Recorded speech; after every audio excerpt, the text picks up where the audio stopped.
por amor, tal vez lo perdono de una manera muy lógica, por dedicar todo a esto. Ese sacrificio, recuerdo algo que publicaba yo en el pasado Día del Músico, cuando bueno, se satura todo de feliz Día del Músico, felicidades a los músicos.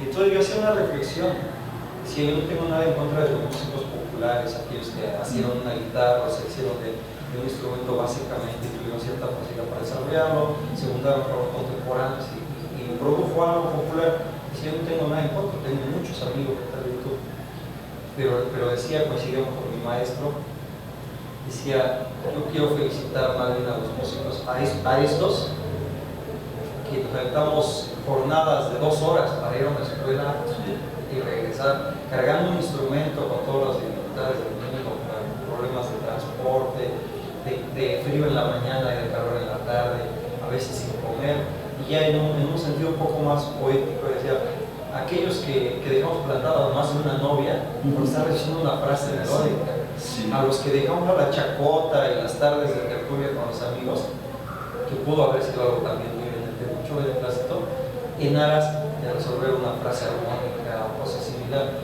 Entonces, cuando hablo de sacrificio, no es el sentido de lamento, de no. Me robó muchas horas y...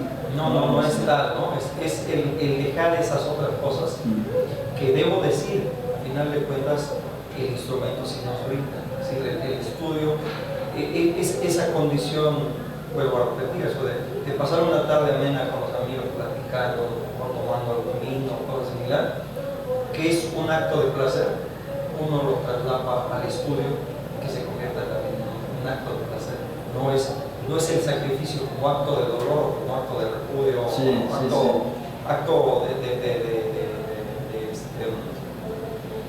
ir perdiendo cosas, ¿no? Sí, de cosas y ganar pocas. No, es el más bien dejar esas cosas por otra que para uno, particularmente para uno es maravilloso.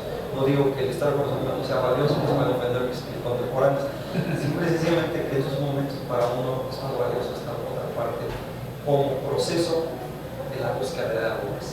Es que al final de cuentas, ahí es donde realmente llegamos al punto en el cual nos dedicamos a esto, o simplemente es un hobby que va a perderse con el tiempo, que va a llegar las tertulias navideñas o de fiesta y, oye, por ejemplo, le voy a decir, oye Ricardo, échate una, ¿no? El clásico, ¿no? Échate una rola. Sí, ¿no? Échate una rola, ¿no?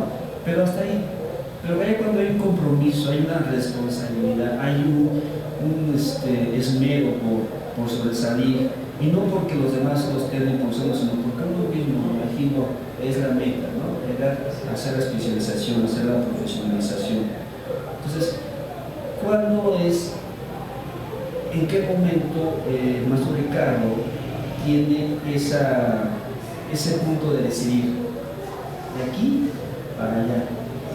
Eso. Mira, yo puedo decirte que tendría unos 13 años, tal vez, la primera vez que estuve en contacto con la guitarra, con el oído. Para mí, antes de tocar, de tener alguna mano encima de mi instrumento, se convirtió en una necesidad, en una aspiración, pero de modo muy profundo.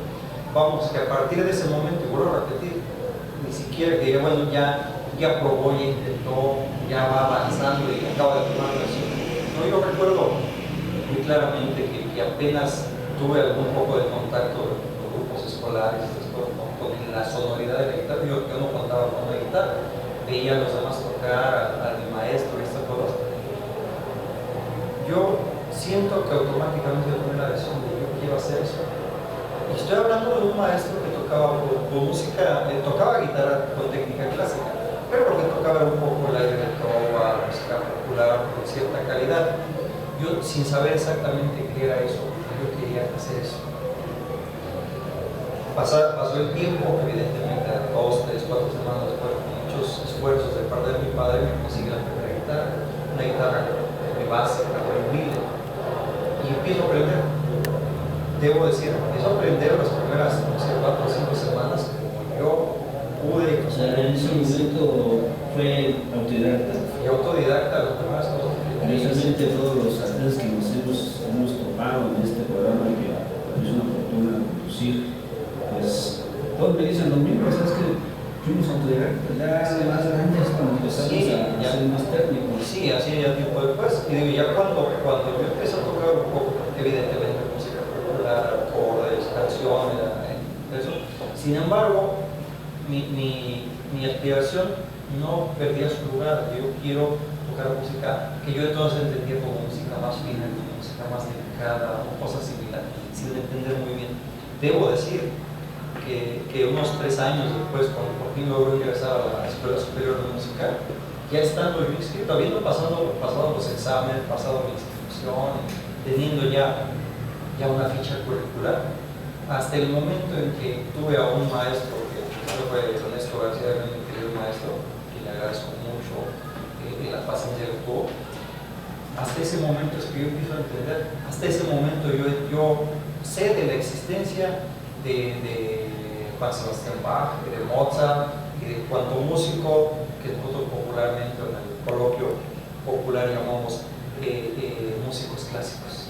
Hasta ese momento, hasta que yo estaba en la escuela de música, me encontré con una cosa ya en fijo, en firme, que me cautivó más, ¿no? Es decir, hay gente, a lo largo de los años yo he encontrado gente que tiene cierta visión y dice, yo estudio música, pero sin entender muy bien qué le van a enseñar a la escuela. Van pensando que va a aprender un poco la música popular de una manera más profunda, o que la técnica clásica le va a servir para tocar la música popular de una manera mejor. Y cuando entran y se encuentran con que la música es una enseñanza muy compleja, muy completa, pues resulta que no es lo que andan buscando. En mi caso fue de una manera así, no era lo que yo iba buscando, porque yo tenía muy clara. Sí. Sin embargo, me cautivó y me impulsó a seguir y vuelvo a repetir eso de salir de casa a las 5:30 de la mañana para llegar apenas a las 8 de la mañana a Coyoacán, con el frío, con la lluvia, con el viento, debo decir, con muchas carencias además, y regresar a las 10, 11 de la noche, nada más para hacer un poco de tarea, cenar, dormir, y el otro día otra vez, y otra vez. ¿De dónde es nuestro? Yo tengo... ¿Dónde nace, dónde se desarrolla la música poco? Claro. Yo tengo una cosa que es muy particular y que a mí me gusta platicar. Digo, es un poco divertido esto. Yo nazco, a mí me pare mi madre aquí en Ciudad de Nezahualcóyotl, en realidad muy cerca del lugar donde estamos ahora ubicados. Sin embargo, por alguna razón que nunca les he preguntado a mis padres, y por ese tipo de condiciones, como que en búsqueda de mejores elementos o de comodidad administrativa, no sé exactamente, mis padres me registran como defeño, como si yo hubiese nacido en el DF. Entonces, administrativa o legalmente yo soy defeño. Sin embargo, apenas tendría yo un poco más de 4 años de edad, totalmente tierno, cuando la familia emigra al municipio vecino de Chimalhuacán, en una de las partes no centrales, sino ya colindantes con San Vicente de Chicoloapan, y muy cerca de las colindancias propias con Iztapaluca también. Iztapaluca, salida cerca de Texcoco, es una zona que en esas épocas, estoy hablando hace 30 y tantos años, muy hecha al modo del campo. Sí, todavía, de hecho, todavía esa zona, Santa María Natinguitas. Eso es cerca de Santa María Natinguitas es una zona que todavía apenas están tratándose de urbanizar con el grandísimo centro comercial, ¿no? Así es. Le dieron toda esa idea provinciana que era de salir por el retrato Texcoco y decían, bueno, aquí todavía es... Sí, la verdad, está en el casco del rancho, algo así, ahora se ha ido transformando. Pues yo crezco ahí, en esa zona de Chimalhuacán, y ahí yo te digo que se pone un poco divertido porque estando yo en las orillas del municipio, yo no vivo, no me influencia en modo alguno las tradiciones del interior del pueblo. Vamos, la colonia de Yugo es la colonia de la orilla, no es ni siquiera Nativitas, sino es una colonia pequeña de la orilla, una especie en sus orígenes, una especie de colonia satélite, aislada del municipio más cercana al acceso a Texcoco, pero tampoco sin influencia ni de Chicolapa, muy autónoma en ese sentido, y aún conserva rasgos de mucha autonomía administrativa, en cierto modo. Por tanto, pues yo crezco en un ambiente pues, bastante alejado de todo, prácticamente. La primera infancia, claro, se de la escuela a la casa, que además está la calle y media, entonces el entorno es muy cerrado. Cuando yo llego a la educación básica ya de secundaria, es cuando entro al municipio, ya muy cerca del centro, en los dos barrios antiguos, Xochitenco. Sin embargo, pues también era el viaje de ida y de vuelta, no sin mucha influencia. Realmente el conocer mi municipio, que ahora es mi municipio, yo me siento muy allegado a mi municipio, no se da sino hasta después de que yo me voy a la superior de música, durante 4 o 5 años prácticamente viviendo allá y durmiendo acá. Y cuando yo regreso, empiezo a encontrar trabajo, ya creada el primer Instituto de Cultura, la Casa de Cultura, es cuando empiezo yo a conocer mi municipio, sus tradiciones, su historia, sus elementos sociales, políticos, antropológicos, de una serie de cosas que ahora me ha tocado suerte investigar y trabajar mucho con ellos. Así es. Bueno, entonces tenemos al adolescente, al joven, todavía no era maestro, ni siquiera pintado, ¿verdad? No, definitivamente. Pero se iba hasta allá, hasta Coyoacán. Hasta Coyoacán. Entonces era un safari diario. Era un periplo impresionante, digo. Porque me imagino que salía por acá por lo que es Texcoco, hacia los Reyes, Antiguos Reyes, agarraba Zaragoza, hasta metro, hasta y ya voy al metro, afortunadamente. Que existía, no, y en la época en que yo empecé a estudiar, se acaba de inaugurar la línea 9, que cortaba mucho hacia el sur, de manera tal que no tenían que llegar al centro a través de Pico Suárez y después jalar hacia allá. Y muy complicada, debo decir, si me permites platicarte esta parte, porque debo regresar un poco. Cuando yo decido estudiar música, yo no quito dedo renglón, decía, o al conservatorio, y después conozco que existe la superior de música. Por alguna razón, la idea del conservatorio, la palabra conservatorio nunca me atrajo. Cuando escucho escuela superior de música, dije, ahí quiero ir. Por alguna razón, sin saber, además, porque sin conocer el DF, puedo decirte que a esa edad que yo empecé a ir al DF, acá del Estado de México, probablemente en mis 15 o 16 años previos de vida, habría ido 3 o 4 veces. O sea, era un mundo totalmente ajeno a mí. El metro, el transporte, eran cosas muy ajenas a mí. Yo provengo de una familia que la componemos 7 hermanos, 3 hombres mayores que yo y 3 mujeres menores que yo. Yo soy el queso en el sándwich. Yo estoy exactamente mío, arriba de mí 3 hombres y abajo 3 mujeres. Cuando a mí me toca decidir qué voy a hacer, pues me encuentro primero que nada con los problemas familiares.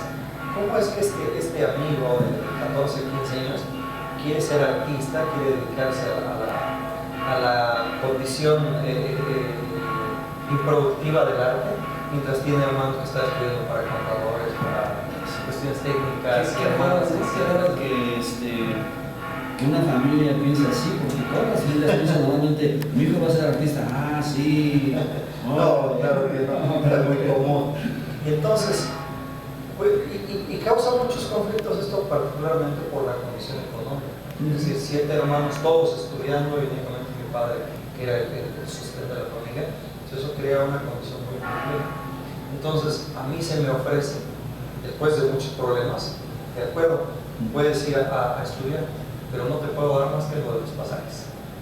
Y entonces, esto que hablábamos hace un momento, del periplo, el safari de además con recursos totalmente mínimos, era una condición muy compleja. O sea, me imagino que su lunch era una torta de frijoles, su agüita que llevaba su No,